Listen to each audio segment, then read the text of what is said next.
this means there is a problem in your mind. Whether it will cross certain limits for my medical diagnosis or not is the next question. That needs little prompting from everybody around you, then you will get there very quickly. If people around you provoke you and prompt you, you will get there. But the important thing is, how many people today can sit quietly by themselves without reading a book, without talking to anybody, without watching the phone, without fiddling with the phone or television? How many people can simply sit joyfully, just being alive? Being alive is the greatest happening that's happening to us right now, isn't it? The greatest thing in our life is we are alive. This is the most important thing. How many people can sit here just enjoying the aliveness of who they are? No, very, very minuscule number of people are left. I was talking to a group of people in United States, a large group of people in New York City. I asked them, how many people in New York City can sit one evening without even a glass of wine peacefully? I did not even raise it to joy, peacefully. They think about it like this, like that and say, maybe about 3 to 4%. So 96% cannot sit in one place. I am using glass of wine as minimum dose. Others have graduated into many other things, that's a different matter. With little bit of outside support, most people right now, to be healthful you need chemicals, to be joyful you need chemicals, to be peaceful you need chemicals, for everything you need chemicals. Though you have the most complex chemical factory right here, you need things from outside. This means we have not even explored the full depth and dimension of what is the possibility of being human. With minimal things we are trying to go and do things in the world because everybody is trying to be ahead of somebody else. Like an apple tree want to produce coconuts, what will happen? That's all that's happening to human beings and for which they are suffering endlessly all the time. You give them anything. See, most people who are suffering their jobs. For example, certain surveys in United States says 70% of the US population hate their jobs, not dislike, hate their jobs, 70%. That's why, thank God, it's Friday. And the next 2 days, they are overdosed. Now, you don't have a job, at least you must be walking joyfully, isn't it? Whole lot of you don't have a job, you should be very joyful, isn't it? No, no, no. Now they will suffer that there is no job. If there is a job, they will suffer that. If there is no job, they will suffer that. Tell me one thing, everything they suffer, this is not because of the quality of life. As quality of life goes, we as a generation of people have the best deal ever in the history of humanity, isn't it so? Huh? In terms of comforts and conveniences, did any generation in the last 10,000 or a million years had what we have right now? Oh, but Wi-Fi is not fast enough, so we will suffer. I'm saying there's no end to this. This is simply because we are not been taught, our education systems have taught us about how to manage this, how to manage that, how to go to moon, everything, have taught us nothing about how to manage this one. This is why I said mental health is not going to just happen like that. Mental health must become a culture in a society. You have to breed them like that. Today there are a lot of studies showing how a pregnant woman, one who is becoming a mother, how she eats, what kind of people she is with, what she is exposed to has a huge impact on the next generation of people. Today they're saying that. We have always been conscious about this.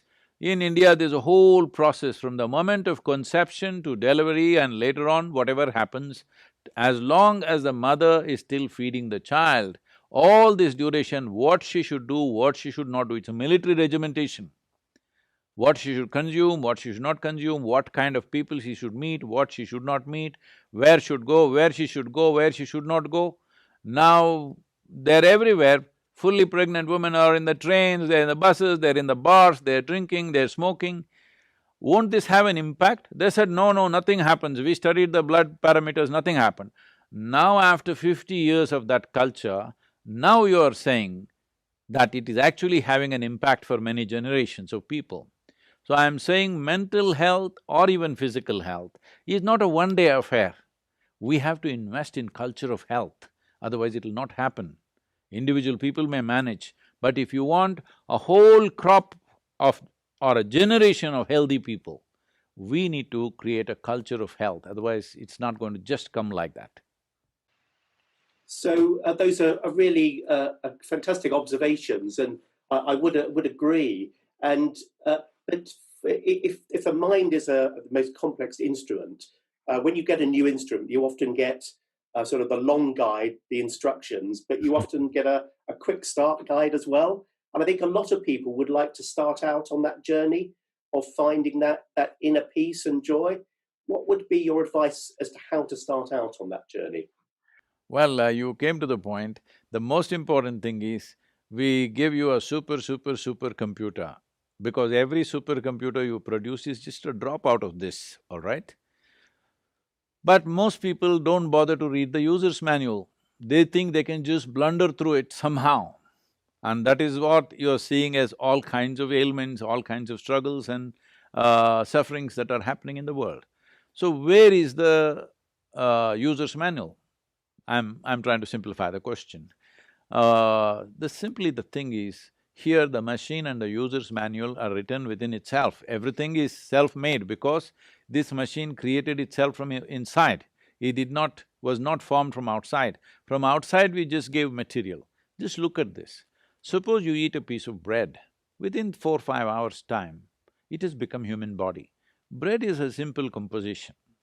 That simple thing becomes such a sophisticated thing here. Human cell and what is in the bread are two different dimensions of existence, isn't it? But that simple aspect of the bread, you are making it into a human cell in just 4 to 5 hours. This is a super miracle, isn't it? Making bread into a human being is not a simple thing, but that dimension of intelligence exists within us, and that is not thought process. Thought is just a superficial veneer that we carry. Right now, the entire modern societies are completely invested in that veneer. When I say they're invested in this veneer, I've been, looking for some things, and I was talking to a prominent automobile maker who also now owns your JLR, you know I was talking to him, he's a very big auto enthusiast, and both of us discussing automobiles and this, and then I said, these advertisements that you're putting out, I'm looking when a new model comes, I will never buy those cars, but I have an interest, I want to know what's the engine, what's the transmission, what is this, what is that. But wherever you look in any advertisement, it talks about the stereo system, the leather, the stitch and the glove compartment. Nowhere is there a mention of engine, they don't care, people don't care whether there's an engine or not in the automobile anymore. They want to know what is the paint work. You just start any YouTube video about any automobile, the guy is talking about the paint work, the mirror, the reflector, this one, that one, stereo system. This is what he's talking about. Unfortunately, that's what we have become. Our thought is just a surface, it's a paint work. We can look good if we have certain sophistication of thought. It doesn't take us anywhere. Thank you, Sadhguru. I'm going to pass back to JS and say thank you for your wisdom and your thinking. Thank you, Adrian. Yeah, we're still on course, which is wonderful, Sadhguru, and I'm still thinking hard this thought thing. It's in my thought process. Don't worry. So our next destination is Port Ananta, and we've just arrived there. And I'm going to give you a little introduction to my eminent colleague. So Dr. Ananta Dave is medical director at an NHS Trust. She's a child and adolescent psychiatrist, and she's a fellow of the Royal College of Psychiatrists. She was awarded a Churchill Fellowship in 2019 when she traveled to the US to learn more about doctors' suicides. And that interest has taken her to become the trustee of a very good charity called Doctors in Distress, which tries to improve the mental health and well-being in doctors, because as you can imagine, doctors are not immune from this at all. She has a number of accolades.